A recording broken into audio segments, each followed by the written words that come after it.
A jig doll is it's a small dancing doll, and it's operated by tapping a plank, so its feet go on the plank, and then you tap the plank and the vibrations make its feet move and make it appear to be dancing.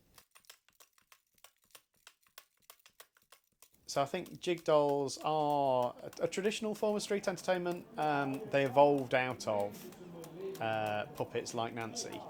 And from the 19th century onwards, they became a traditional form of street entertainment and just parlour entertainment as well. I suppose at sort of singing sessions and in pub sing songs, people would have had jig dolls.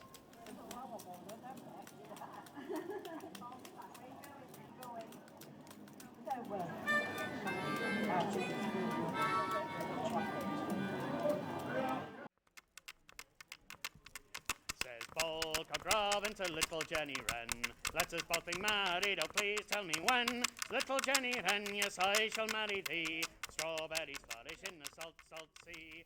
That eventually developed into the jig doll that you could tap with your fingers, which makes a lot of sense, that to work a doll with your legs whilst playing an instrument takes a lot of effort, it's very demanding, and you can't keep it up for very long.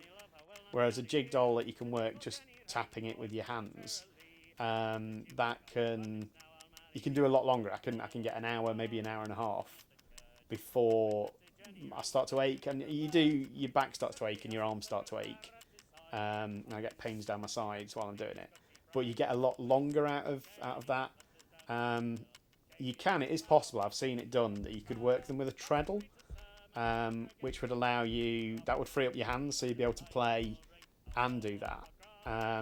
And you can probably tap your foot for a very long time without exhausting or hurting yourself.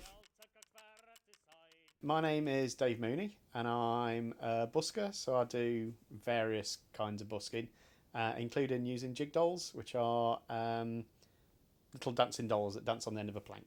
The first time I ever busked was in about 1998, and I was a student, and it was at Luton train station, and I played the guitar, and I was too shy to sing, but I played the guitar with a slide, but I didn't have a slide, so I had my mum's lipstick case, which was made of plastic, so the strings on my guitar just sheared it, and I made about £3. So that was my intro to busking. I first heard about jig dolls from John Chambers, I suppose, who is the guy that runs the Second Time Around Folk Club in Beeston. And I perform with a dancing doll that straps to my leg, which is a poupée la planchette. And John had seen me using that, and he mentioned Whiskey on a Sunday, which is the song about Seth Davey. And so I did some research into Seth Davey, and from that, that led me towards the jig doll. I tend to get my ideas for making the dolls from often from the songs or the context that I'm doing them. So the first ones I made, these are quite experimental ones. I just looked up historical jig dolls, and if you look at dolls from the 19th and the early 20th centuries, they're often minstrels, because that was really popular then. So I wanted to do something more English and more related to the songs I was doing, and I often do songs about animals or folklore, so I started experimenting with more complicated ways of making the puppets and relating them to the themes that I was doing. So now I have several birds that dance, or foxes or badgers. I do songs about death, so I've got a kind of a death puppet. So how do I make the dolls? I'm a member of a community workshop in Nottingham, so I can go down and use their tools. And to start with, they started very simply when I was experimenting. It was literally just an old dolly peg with some dowel in and some screw eyes to act as joints. And then for feet, because they needed a weight at the bottom of the legs, I just used beads. And then as time's gone on, I've experimented with using, say, bigger beads for the heads, and I can drill them and put bits of doweling in for beaks or noses. Feet, I found that the bottoms of dolly pegs make nice feet. And then I can use beads or eggs, wooden eggs, to make body shapes. There were 3 men came out against their fortunes for to try.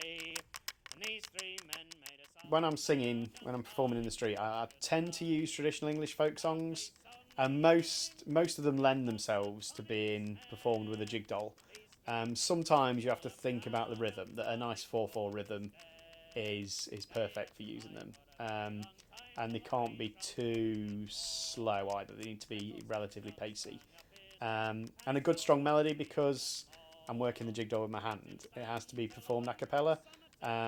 So often things with a good strong melody are perfect. How do jig dolls go down with the public? They go down surprisingly well. I was a little bit unsure when I first went out to use a doll with an a cappella performance, whether people get on board with that, but they seem to. Children seem to like them a lot, obviously, but people seem to get on board with them. King George has called me, I must go, stand and face another foe. Part of me will always stray over the hills and far away, and it's all the hills and all the main, Flanders, Portugal and Spain. King George commands and we obey, over the hills and far away. I suppose the biggest worry going into the future is that society is going gradually cashless. And I did wonder if it was even going to be possible post-COVID to busk. And so far, it doesn't seem to have affected the take-ins particularly, but I can see in future that it would become a real problem. It's much harder to do an electronic payment than just to grab some change that you got in your pocket and chuck it down. And it's not free to do those transactions. You have to have specialist equipment to do those transactions, and it's traceable. So if you don't like the idea of all your transactions being traceable, that's a disadvantage as well. Jordan is a hard road to travel, I believe. Thunder in the air and lightning in the trees. What do you think that I told him? Goodbye, son, till the next kingdom come. Meet you on the other side of Jordan. The thing with buskers is, with being a street performer of any kind, is that you leave very little trace. You're inherently a peripheral historical figure. So some buskers, people like Seth Davey, Billy Waters, do generate some historical interest, but that's accidental. The vast majority of buskers and street performers are completely forgotten, and so I'm probably in their lines. I'm in the ranks of the forgotten.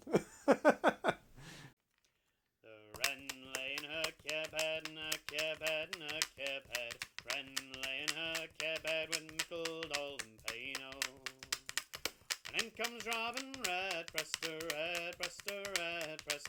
In comes Robin Redbreast with sugar, sops and wino. Will you have a taste of these, a taste of these, a taste of these? Will you have a taste of these, sugar, sops and wino? No, now drop Bull Robin, Bull Robin, Bull Robin. Now drop Bull Robin, the baby oh so fino. Oh, where's the ring that I gave to you, that I gave to you, that I gave to you? Where's the ring that I gave to you, me little cutty queen, oh? Well, I gave it to a soldier, a soldier, a soldier. Gave it to a soldier, a true sweetheart of mine, oh. So I gave it to a soldier, a soldier, a soldier. Gave it to a soldier, true sweetheart of mine, oh.